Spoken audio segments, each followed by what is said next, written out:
हे पहा, जरांगेंच्या यापूर्वी अनेक त्यांनी अल्टिमेटम दिलेले आहेत. आता अजून एक अल्टिमेटम दिलेलं आहे. 20 तारखेपर्यंत जर शासनानं जर सगळ्या सोयऱ्याचा जी आर नाही काढला तर परत एक आंदोलन त्या ठिकाणी ते करणार आहेत. काय आता हे आंदोलनाचे हत्यार जे आहे ते काय घटनेनं आणि बाबासाहेबांनी फक्त त्यांना दिलेलं नाही आहे ना, ते आम्हाला दिलेलं आहे ना. त्यामुळं जर आंदोलन ते करू शकत असतील आणि त्यांच्या दडपणाखाली येऊन जर सरकार काय निर्णय घेणार असेल तर मग आता आंदोलनाचं हत्यार आम्हालाही उपसावं लागेलच ना. काय आणि ते आता आता जे आम्ही हत्यार उपसू ते काय फक्त फक्त उपोषणाचं असणार नाही आहे. ते चारी बाजूला आम्ही सरकारला घेऊ. जे आम्ही आत्तापर्यंत केलेलं नाही. आत्तापर्यंत आम्ही शांततेनं आम्ही सगळं घेतलेलं आहे. आम्ही सगळ्या गरीब जमाती आहोत आणि आमचं फक्त आमचं एवढंच म्हणणं आहे की आमच्या आरक्षणाला तुम्ही धक्का लावू नका, आमचं आरक्षण मागू नका. तुम्ही धनदांडगे जाता, तुम्ही सत्ताधारी आहात, तुम्ही 26 खासदार तुमचे आहेत, 160 आमदार आहेत, इथं सत्ता तुमची, तिथं सत्ता तुमची. तुम्हाला घ्यायच्या तुम्ही 50%च्या वरती घेऊ शकता. 10% सरकार तुम्हाला ऑलरेडी दिलेलं आहे, त्याला आम्ही पाठिंबा दिलेला आहे आणि तरीसुद्धा तुम्ही ते न घेता फक्त ओबीसीतलंच घेणार. तर हे मात्र आता आम्हाला मुळीच मान्य नाही आणि हे आम्ही कुठल्याही होऊ देणार नाही. सगळ्या सोयऱ्याचा जी आर काढणं सरकारला तेवढं सोपं नाही आहे. कारण परवाच्या बैठकीमध्ये आदिवासी संघटनेने सुद्धा विरोध केलेला आहे. झिरवाळ साहेबांनी स्पष्ट सांगितलं आहे की हा जी आर जो आहे, हा जी आर निघाला तर आदिवासींचं सुद्धा फार मोठं नुकसान त्या ठिकाणी होणार आहे. तर आदिवासींनी सुद्धा त्या ठिकाणी विरोध केलेला आहे. त्या ठिकाणी एसीचा त्या ठिकाणी विरोध त्या ठिकाणी झालेला आहे. अशा प्रकारे हा जी आर जो आहे 8.5 लाख ओबीसींच्या हरकती ज्या आहेत, या अधिसूचनेला हरकत दिलेल्या आहेत, त्या हरकतींचा अजूनसुद्धा त्यांनी निपटारा केलेला नाही. जोपर्यंत ते करत नाही आहे तोपर्यंत सरकारला हा अध्यादेश काढणं तेवढं सोपं नाही. आणि ह्या जी अधिसूचना काढलेली आहे तिलासुद्धा आम्ही कोर्टात आव्हान दिलेलं आहे. म्हणजे आम्ही न्यायालयानं आम्ही लढा चालू केलेलाच आहे.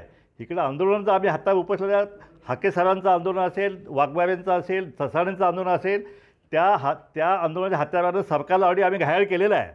सरकारला शेवटी आमच्या चर्चा करायला आम्ही भाग पाडलेला आहे. आणि जर ह्या फक्त जरांगेच्याच आंदोलनाची दखल घेऊन जर ते करणार असतील तर मात्र गाठ शेवटी ओबीसीची आहे. ओबीसीची पंगा घेणं हे कुठल्या सरकारला परवडणार नाही. कारण सगळ्या नेत्यांनी, देवेंद्र फडणवीस साहेब सांगत आहेत की आमचा DNA ओबीसीचा आहे. सगळे पवारसाहेब म्हणतात की ओबीसीला धक्का लागता कामा नये. त्याचप्रमाणे ठाकरे साहेब म्हणत आहेत की ओबीसीला कणभर धक्का लागता कामा नये. सगळे म्हणत आहेत, सरकारही म्हणत आहेत. पण इकडे जरांगेमध्ये 80% आम्ही घुसवलेले आहेत आणि 20% फक्त बाकी आहेत. त्याच्यावरच हाके साहेबांनी एक्सप्रेशन मागितलं सरकारला की हे जरांगे जे म्हणतात 80% घुसले, ते घुसले का नाही घुसले हे सरकारच प्रतिकरण करावं. पण सरकार त्याच्याविषयी आतापर्यंत एक शब्दसुद्धा बोललेलं नाही. परंतु एक नक्की आहे की जर अशा प्रकारे जर जे आर इश्यू करायचा प्रयत्न सरकारवर झाला आणि जर आता जरांगे सांगतायत की जर नाही केला तर आम्ही एवढे पाडू तेवढे पाडू, ह्याला शिव्या त्याला शिव्या, काय समजलं का. हे जे घटनात्मक आंदोलन जे आहे, सामाजिक मागासवर्गीय आंदोलन आहे. कुणी कुणाला आई बहिणीने शिवी दिली म्हणून आरक्षण मिळतं असं होत नाही ना. काय समजलं का. ही विचाराची लढाई आहे, विचाराला लढावं लागते. शिव्यांचं भांडण पण आमच्याकडं पण आहे ना. आम्ही तर पालावरची माणसं आहे.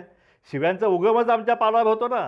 काय त्यामुळं हे आरक्षण जे आहे शिव्यातून मिळणार नाही आहे. विचाराची लढाई, विचाराला लढा. आम्ही कोर्टाची लढाई आम्ही लढतोच आहे ना. तुम्ही आंदोलन करताय, आम्ही आंदोलन करू. शेवटी सरकार जे निर्णय घेईल ना जे काय ते. आणि शेवटी जर सरकार जर घटना पायदळी तोडून, जसे आता रात्री 2:45 वाजता जी आर काढला, 11 जी आर काढलेले आहेत. जर सरकारला जर शहाणपण नाही सुचलं तर येत्या विधानसभेमध्ये सुद्धा जरांगे जसे पाडायची भाषा करतात तसं पाडायचं जे मूळ हत्यार जे आहे, ते जे लोकशाहीनं आम्हाला दिलेलं आहे ते म्हणजे मतदान, ते हत्यार आमच्या हातात आहे. त्याची मेजॉरिटी 60% आमच्याकडं आहे. तर आम्ही पाडू शकतो, ते पाडू शकत नाही आहेत. अहो, चावडीवरती जर तेलीबाळी साळी कोष्टी कुंभार धनगे वडावे एकत्र झाले तर ह्यांचा सरपंच पण येऊ शकत नाही. ह्याची दखल जी आहे सरकारने घ्यावी, जरांगेने घ्यावी.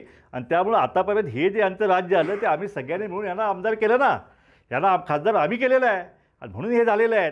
जर हे उद्या आव्हानाचीच भाषा झाली आणि आमचे आमदार फक्त ओबीसीलाच आम्ही हे करणार, ओबीसी आमदार पाडणार, मराठ्यांचे पाडणार, हे पाडापाडीचे राजकारण जे आहे ते हे आरक्षणाची लढाई अशी असत नाही.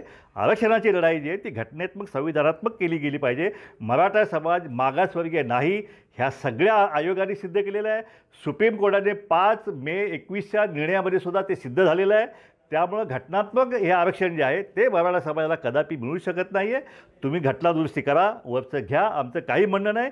पण ओबीसी आरक्षणाला जो आहे कुठल्याही परिस्थितीत आम्ही धक्का लागू देणार नाही. तिन्ही लढ्या तयार केलेल्या आहे. एक तर आम्ही ओबीसींचा पक्ष काढलेला आहे, त्यामुळं राजकीय लढाईची सुद्धा तयारी आम्ही केलेली आहे.